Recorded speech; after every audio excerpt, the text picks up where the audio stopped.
Bienvenue sur Africa 24 dans cette nouvelle édition du QG Weekend. Au sommaire de l'actualité, l'opération de révision de la liste électorale qui a débuté le 25 juin se poursuit en Côte d'Ivoire. Au total, ce sont 131 observateurs qui sont déployés sur le terrain pour cette opération cruciale en vue du référendum constitutionnel et des élections législatives.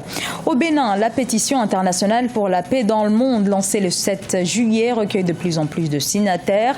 Initiée par Albert Tevoedjere, président et fondateur du Centre panafricain de perspective sociale. Cette pétition vise à la mise en place d'une structure internationale dédiée au dialogue interreligieux et interculturel. Au Tchad, l'insertion sociale des jeunes est plus que jamais au cœur des préoccupations. Les autorités, en partenariat avec les patrons d'entreprises, ont lancé les journées d'entreprise. En Côte d'Ivoire, la révision de la liste électorale lancée à la fin du mois de juin se poursuit. Objectif, mobiliser le plus d'électeurs possible à quelques mois d'un référendum constitutionnel et des élections législatives. En 2015, seules 300 000 nouvelles personnes s'étaient inscrites sur ces listes électorales alors que 3 millions étaient attendus. Deo Gracias Podo. 127 971, c'est le nombre total de personnes enrôlées en Côte d'Ivoire entre le 25 juin et le 12 juillet 2016 dans le cadre de l'opération d'enrôlement et de révision de la liste électorale. Cette phase à mi-parcours, la CEI, Commission électorale indépendante, a rencontré vendredi 15 juillet 2016 les partis et regroupements politiques pour faire le point et rappeler aux principaux acteurs leurs responsabilités pour la réussite du processus. Le vote n'est pas obligatoire en Côte d'Ivoire. Mais il est de votre responsabilité de faire en sorte que vos militants soient le plus largement possible recensés. Aucune prolongation ne sera permise. Mettez votre énergie en jeu pour que ceux qui sont en retard viennent s'inscrire. La commission électorale dénombre à ce jour 72 487 personnes déjà inscrites sur la liste électorale, soit 57% du nombre total des personnes enrôlées, et 55 487 nouveaux et anciens majeurs, soit 43% du nombre total des personnes enrôlées. L'opération de révision de la liste électorale en Côte d'Ivoire prendra fin officiellement le 25 juillet 2016, selon le chronogramme établi par l'institution. La collecte des données par entité administrative a permis de recenser jusqu'alors 62% d'électeurs masculins et 38% d'électrices. Cette fois-ci, il y a moins d'engouement et cela revient aussi à constater que l'élection qui semble mobiliser, intéresser le plus les Ivoiriens, c'est l'élection présidentielle. Mais en attendant, la Commission électorale indépendante estime qu'il est du devoir et de la responsabilité des partis politiques de mobiliser les citoyens et les électeurs, de les inciter à s'inscrire sur la liste électorale en appui avec la Commission électorale indépendante, tout en restant vigilant sur le profil des citoyens qui ont la capacité et les droits pour pouvoir s'inscrire. Le projet de révision de la Constitution ivoirienne porté par le président de la République Alassane Ouattara suit son cours. La liste électorale provisoire devrait être disponible dès le 18 août pour être remise le 20 août 2016 aux partis politiques avant l'ouverture le 19 septembre du contentieux selon le chronogramme de la Commission électorale indépendante. Toujours dans l'actualité ivoirienne, le gouvernement entend participer au renforcement de la MUNISMA, la force onusienne déployée depuis 2013 au Mali. Un déploiement de 150 soldats est prévu. Une section de commandement, 3 sections d'infanterie et un peloton blindé. La MUNISMA compte actuellement dans ses rangs 12 000 militaires. Et les Gabonais s'acheminent peu à peu vers l'élection présidentielle fixée au 27 août. Sur les 19 candidatures déposées, la commission électorale en a validé 14, parmi lesquelles celle du chef de l'État sortant, Ali Bongo Ondimba, qui affronte 3 d'anciens cadres du Parti démocratique gabonais, tels que Guinzumba Ndama, président démissionnaire de l'Assemblée nationale. Reportage Douglas Ntoutoum, notre correspondant au Gabon.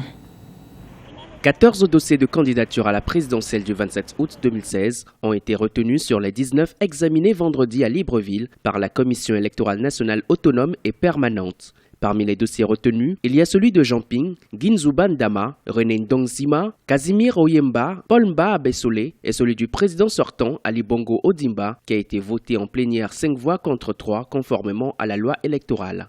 Sur les 19 dossiers, il y avait 14 dossiers qui étaient complets. Au même moment, la commission a enregistré des contestations à propos de la candidature d'Ali Bongo. Ces contestations ont été portées au Parlement, qui a examiné et jugé qu'elles n'étaient pas de nature à remettre en cause la validité de cette candidature. Depuis le dépôt du dossier de candidature du président sortant, Ali Bongo Ondimba, près de 2600 Gabonais issus de l'Union nationale et du mouvement Héritage et Modernité ont adressé des plaintes à la CENAP pour exiger le rejet de sa candidature. Mais pour le gouvernement, le vote reste la seule voie démocratique pour sanctionner un candidat. C'est le vote qui est l'expression démocratique du choix des représentants du peuple. En dehors de cette voie-là, toutes les autres voies qui seront appliquées rencontreront l'autorité de l'État. Le citoyen est juste appelé à aller voter. Il n'est pas d'accord avec Ali Bongo, il votera le candidat de son choix. Sortir de là, il faudra rencontrer la loi et sur ce plan, que chacun se le dise, l'État sera intraitable. On brûle les voitures, on menace les gens, il faut que ça s'arrête. Tous ceux qui seront pris seront jugés et mis en prison. Plusieurs jeunes manifestants dans le 2e arrondissement de Libreville ont été arrêtés pour avoir protesté contre la validation de la candidature du président Ali Bongo Ondimba. L'élection présidentielle aura lieu le 27 août 2016 au Gabon. Les différents états-majors peaufinent leur stratégie pour faire élire chacun son candidat. Ce scrutin, très attendu, sera sans doute l'un des plus disputés qu'aura connu le Gabon. Appel lancé au Bénin, la pétition pour la paix dans le monde du professeur Albert Tevo-Idjré rencontre un grand succès. Son objectif, collecter des signatures au niveau du continent, mais également à l'échelle mondiale afin de pousser les Nations Unies à agir en créant une structure fédératrice dédiée au dialogue interreligieux et interculturel. Un reportage de notre correspondant au Bénin, Leftiounou. Une pétition pour la paix dans le monde a été lancée le 6 juillet 2016 à Cotonou. La paix par un autre chemin, c'est l'intitulé de cette pétition, initiée par le professeur Albert Tevo-Idjré, médiateur de la République du Bénin de 2006 à 2013. Objectif, susciter la création d'une structure appropriée au sein de l'Organisation des Nations Unies, chargée du dialogue interreligieux et interculturel pour la paix et le développement dans le monde. L'initiative déjà qui est très chère à notre aîné et père, M. Tevo-Idjré Albert, s'appuie non seulement sur le dialogue interreligieux, mais le dialogue interculturel, comme pour dire, enrichissons-nous de nos différences aussi, de ce qui peut paraître ici comme une étrangeté, mais enrichissons-nous de cela aussi. Donc voilà un peu la démarche.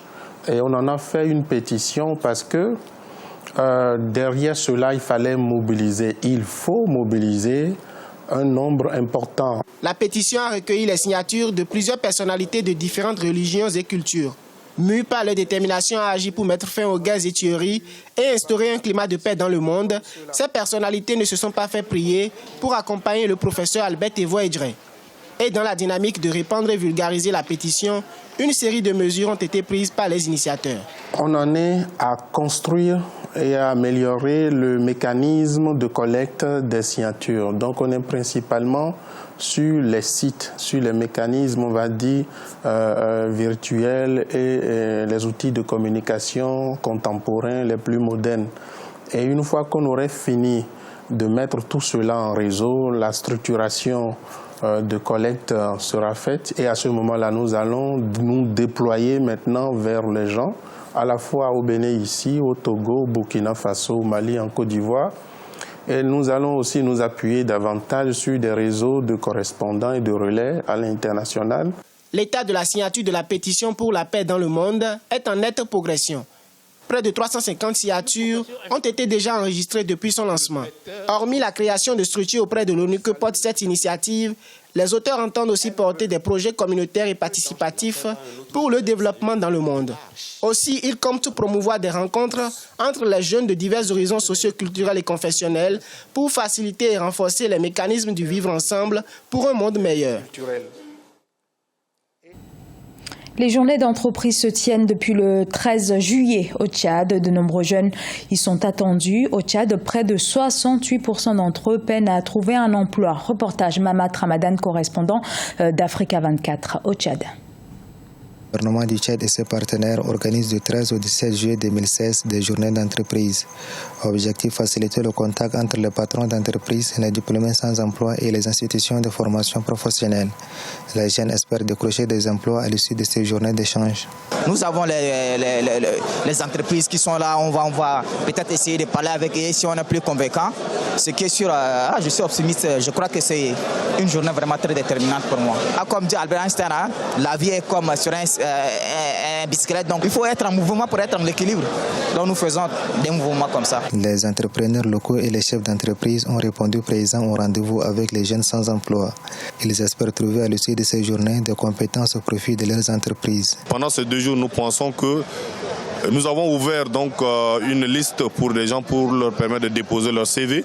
Nous allons étudier les CV intéressants et nous allons employer ces jeunes-là sur des projets concrets, bien sûr. Nous ne nous arrêtons pas seulement au stage parce qu'au fait, nous disons qu'il faut offrir des opportunités d'emploi. L'emploi aujourd'hui est devenu quelque chose de plus difficile au Tchad.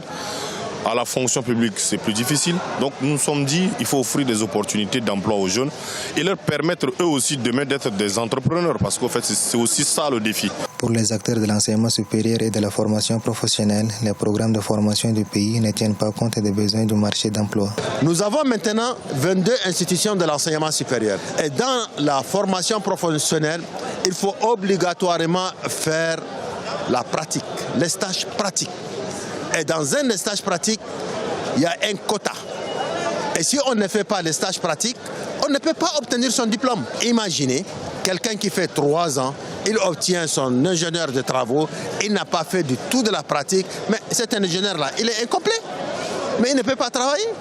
Ce n'est pas du tout possible. Selon l'Office national de promotion d'emploi, 3 jeunes diplômés sur 5 au Tchad peinent à s'insérer dans la vie active. Par ailleurs, l'enseignement supérieur produit plus de 1000 jeunes diplômés par an sans garantie de débauché possible. C'était le journal de la rédaction. Merci de l'avoir suivi. Dans un instant, une nouvelle édition de l'information sur Africa 24.